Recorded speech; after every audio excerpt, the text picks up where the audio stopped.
A paz do Senhor a todos. A paz do Senhor Jesus. Irmãos, hoje a gente continua 1 Reis 15, 16 e 17. Mas antes da gente começar, não se esqueça de curtir e compartilhar o vídeo. Amém? Vamos orar?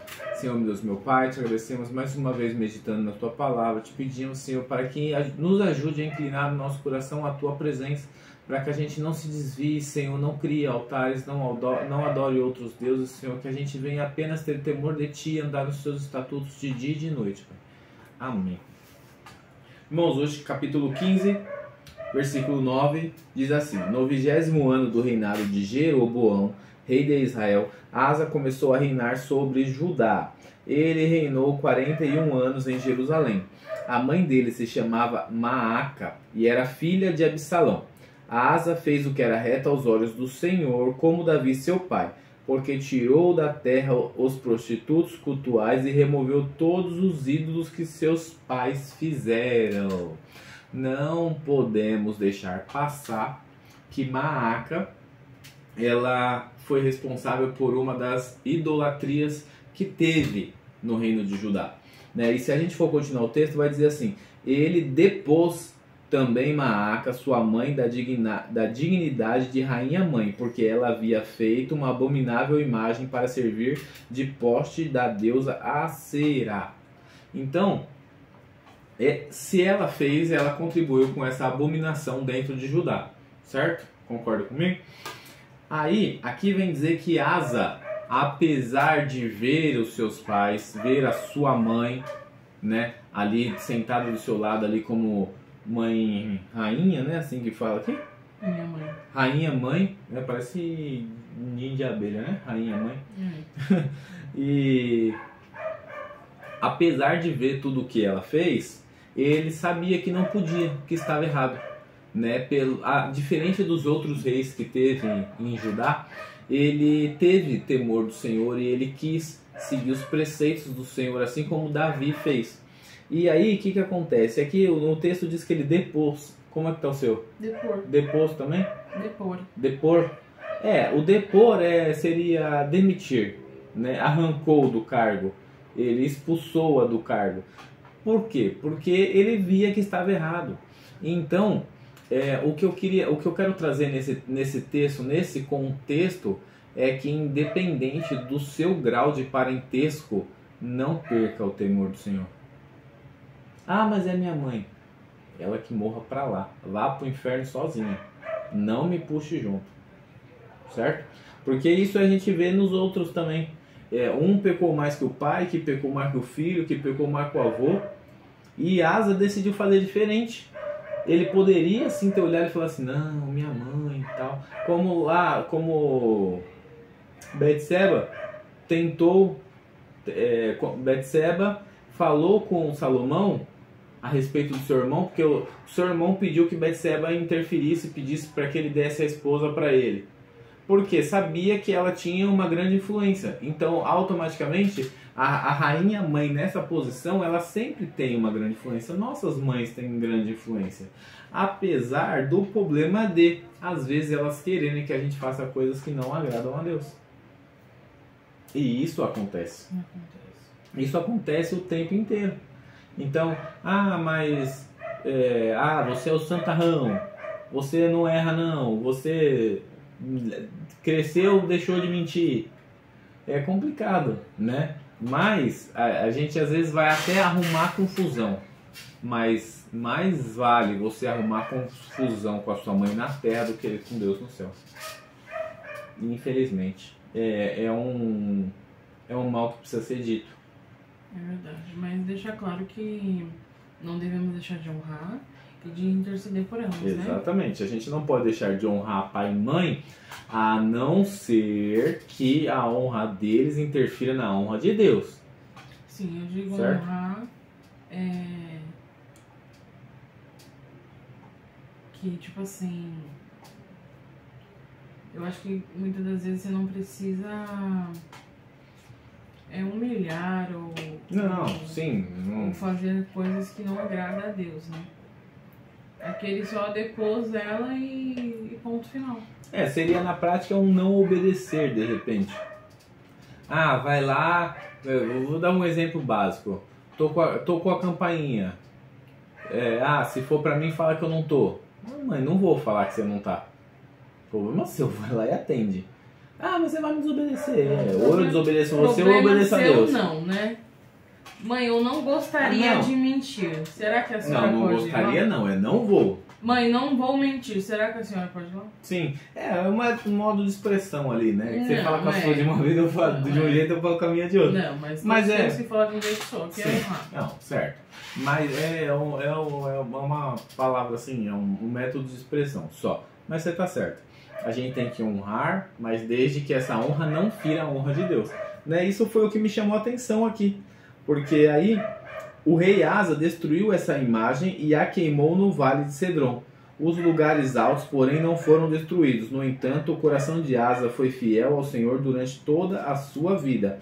Ele trouxe à casa do Senhor as coisas consagradas por seu pai e as coisas que ele mesmo havia consagrado, prata, ouro e utensílios. E mais aqui na frente, no 17, a gente começa a história do profeta Elias, né? Que muito mais importante aqui do que o cabeçudo do Acabe é o profeta Elias, que diz assim: então Elias, o tesbita dos moradores de Gileade, disse a Acabe: tão certo como vive o Senhor Deus de Israel, a quem eu sirvo, não haverá orvalho nem chuva nos próximos anos, a não ser que eu disser. Então a palavra do Senhor veio a Elias dizendo: saia daqui, vá para o leste e esconda-se junto ao ribeiro de Querite, nas imediações do Jordão. Você beberá a água do ribeiro e eu ordenei aos corvos que sustentem você naquele lugar. Então aqui a gente já tem algumas lições. Acabe é um rei que, se você ler aqui no 16:29, começou a reinar em Israel, deu cabeçada também, fez coisas piores do que os seus pais, porque casou com uma mulher chamada Jezabel, que o ajudou a constituir o altar de Baal e Aserá, né, que são também aqueles que têm os sacerdotes, que a gente vai ver mais para frente. Então, que é uma história muito conhecida, Acabe, ele é um enviado de Deus, né? Elias é o enviado de Deus para ir contra Acabe, para profetizar contra Acabe, né? E Deus, ele aqui, sabe o que eu vejo, Bruna? Não fala no texto, mas eu vejo já a graça de Deus funcionando aqui, porque não tem como não ser a graça de Deus, porque ele permite que o rei assuma, ele manda o profeta para ir lá, para dar tempo de corrigir, e os cabeção não corrigem. Então aqui, quando Elias vai falar com ele tinha todo o tempo de dobrar o joelho e falar: Senhor, me perdoa, então eu errei, entendi, me dá outra chance. Talvez Deus desse, mas não, eles, né, todo um rei atrás do outro, são um cabeção. E Acabe faz a mesma coisa aqui que Jeroboão fez lá atrás, né? Constitui altares para quem não deve, né? Faz o povo a pecar, leva o povo a pecar, e o Senhor castiga o povo todo porque aquele que era líder estava batendo cabeça. E aqui também Deus manda Elias como mandou lá o profeta. A diferença é que aquele profeta que profetizou contra Jeroboão, a gente leu aqui no texto, no devocional anterior, que ele morreu, porque no meio do caminho ele acabou vacilando e pecou, né? Não obedeceu ao Senhor. E Elias não, Elias obedece ao Senhor, e durante essa fuga dele aqui, ele ainda provê na vida da viúva de Serepta, né? Lá no 8 diz assim: então a palavra do Senhor veio a Elias dizendo: levante-se e vá para Sarepta, que pertence a Sidom, e fique por lá. Ali ordenei a uma viúva que te dê comida para você. Então ele se levantou e foi a Sarepta. Chegando ao portão da cidade, encontrou uma viúva que estava apanhando lenha, e ele a chamou e lhe disse: por favor, traga-me um pouco de água numa vasilha para que eu possa beber. E aqui mais na frente ela diz assim: tão certo como vive o Senhor seu Deus, não tenho nenhum pão assado, tenho apenas um punhado de farinha numa panela e um pouco de azeite num jarro. E como você pode ver, apanhei 2 pedaços de linha e eu vou preparar esse resto de comida para mim e para o meu filho, e vamos comer e depois morreremos de fome. E Elias disse a ela: não tenha medo, vá e faça o que você disse. Mas primeiro faça um pãozinho com o que você tem e traga-o para mim. Depois prepare o resto para você e para o seu filho, porque assim diz o Senhor Deus de Israel: a farinha da panela não acabará e o azeite do jarro não faltará, até o dia em que o Senhor fizer chover sobre a terra. Isso aqui tem uma coisa muito impressionante, que mais para frente a gente vai ver, que durou quase 3 anos ou mais, Bruna. Não lembro. Essa chuva aqui. É que se eu for lá, a gente vai passar deixa para amanhã, para o devocional de amanhã, esse prazo. A gente lê. Mas o tempo dela, da provisão delas, durou exatamente. Elias está falando que vai durar até chover. Então, se durou exatamente 3 anos, se a gente não errou na conta, a farinha não acabou e o jarro de azeite não secou durante os 3 anos. Mas sabe o que é interessante, Bruna, para a gente encerrar aqui? O milagre ele só acontece, não é enquanto está com a tampa fechada, não é enquanto você está guardando para você, é quando você decide derramar. Então, enquanto ela pega o jarro de azeite e vai derramando e vai preparando, ela está prestando atenção aqui e aqui está brotando mais azeite. E ela não está vendo, mas o Senhor está fazendo milagre.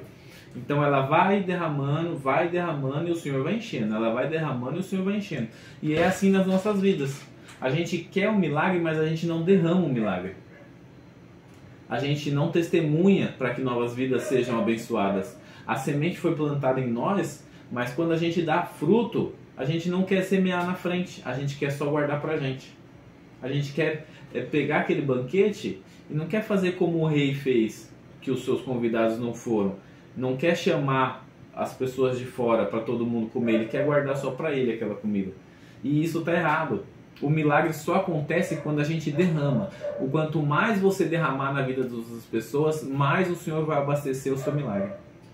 Vamos? Quer acrescentar alguma coisa? Não? Vamos orar? Senhor Deus, meu Pai, Senhor, neste momento te agradecemos, Senhor, por meditar na tua palavra, te pedimos, nos ensine, Senhor, a derramar, a transbordar cada vez mais os teus milagres nas vidas dos próximos, para que, Senhor, cada vez mais que a gente transbordar na próxima vida, o Senhor mais enche a nossa, e quanto mais o Senhor enche a nossa, mais a gente transborda de novas vidas.